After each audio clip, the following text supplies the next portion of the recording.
ایک حکیم صاحب تھے، بہت رحم دل اور دانا، اللہ کی بڑی عبادت کرتے تھے اور ان کو اللہ کی قدرت پر کامل یقین تھا۔ ان کا طب خانہ ایک پرانی سی عمارت میں موجود تھا۔ حکیم صاحب روز کام پر جانے سے پہلے اپنی بیوی سے کہتے کہ آج کے لیے جو بھی سامان چاہیے ایک پرچی پر لکھ دو۔ ان کی بیوی راشن اور دیگر ضروری سامان اس پرچی پر لکھ کر حکیم صاحب کو دے دیا کرتی۔ حکیم صاحب جیسے ہی اپنے طب خانے پر پہنچتے تو پرچی کو کھول کر دیکھتے، پھر ہر چیز کے سامنے اس کی قیمت لکھتے اور ٹوٹل کرتے، پھر اللہ تعالیٰ سے ہاتھ اٹھا کر دعا مانگتے کہ آج اتنی رقم کا بندوبست کر دیں۔ بے شک آپ کے اختیار میں سب کچھ ہے، اللہ تعالیٰ اپنے نیک بندوں کی دعائیں کبھی رد نہیں کرتے۔ اور ایسا ہوتا کہ جو رقم اس پرچی پر لکھی ہوتی اس کا بندوبست ہو جاتا تھا۔ ایک دن حکیم صاحب اسی طرح گھر سے کام کے لیے نکل رہے تھے جب انہوں نے اپنی بیوی سے کہا کہ جو بھی سامان چاہیے اس پرچی پر لکھ دو۔ بیوی نے ضروری سامان پرچی پر لکھ دیا۔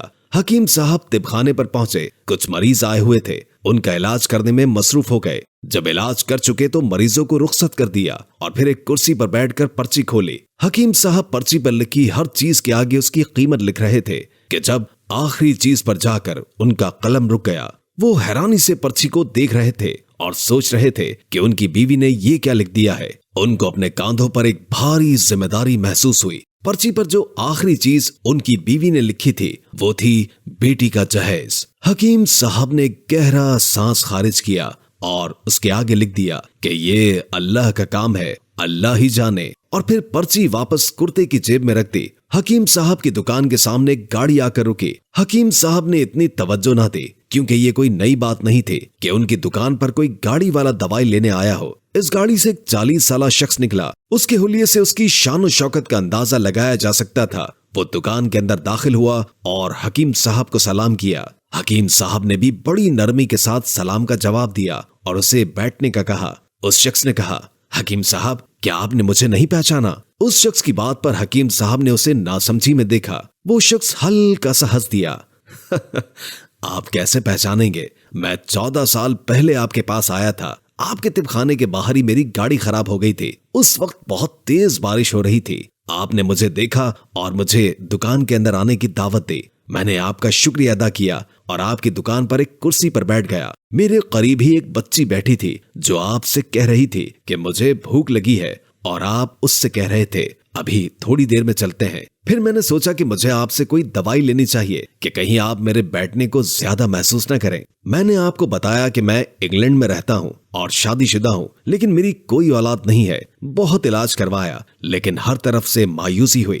آپ نے کہا تھا یہ تو اللہ کے فیصلے ہیں، اس سے دعا کرو اور توبہ استغفار کرو۔ مایوسی کفر ہے، اللہ پر توکل رکھو۔ آپ ساتھ ساتھ دوائی کی پڑیا بھی بنا رہے تھے۔ آپ نے مجھ سے میرا نام پوچھا تو میں نے بتایا کہ میرا نام امجد ہے۔ آپ نے دونوں پڑیوں کے اوپر میرا نام لکھ دیا اور مجھے دوا پکڑا دی۔ میں نے آپ سے پیسے پوچھے تو آپ نے کہا ہم بس ٹھیک ہے۔ میں نے ذرا اصرار کیا تو آپ نے کہا میرا آج کا کھاتا پورا ہو گیا۔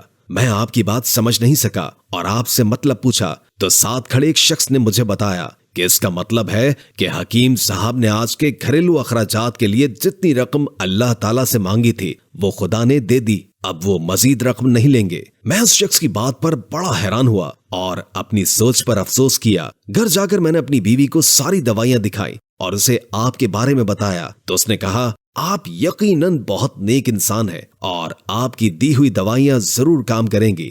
حکیم صاحب آج میں الحمدللہ 3 بچوں کا باپ ہوں۔ ہم آپ کو بہت دعائیں دیتے ہیں۔ انگلینڈ سے پاکستان آ کر میں بہت دفعہ یہاں آیا لیکن آپ کی دکان ہمیشہ ہی بند ملتی تھی۔ اللہ تعالیٰ نے آج آپ سے ملنے کا موقع دے دیا۔ میری ایک بھانجی کی شادی تھی، اس کی شادی کا سارا خرچ میں نے اپنے سر لے لیا تھا۔ ساری تیاریاں مکمل تھی لیکن شادی سے 1 ماہ پہلے اس کی طبیعت خراب ہو گئی، یہاں تک کہ اسے ہسپتال میں داخل کرنا پڑا، لیکن اس کا بخار کسی طور کم نہ ہوا اور وہ رضائے الہی سے انتقال کر گئی۔ میں نے آپ کو بتایا نا کہ جب میں آپ کے پاس آیا تھا تو آپ کی چھوٹی بیٹی دیکھی تھی۔ میں اور میری بیوی اپنی بھانجی کے جہیز کا سامان آپ کی بیٹی کو دینا چاہتے ہیں۔ اس شخص کی بات سن کر حکیم صاحب کی آنکھیں پھیل گئی، گویا انہیں یقین ہی نہیں آ رہا ہو۔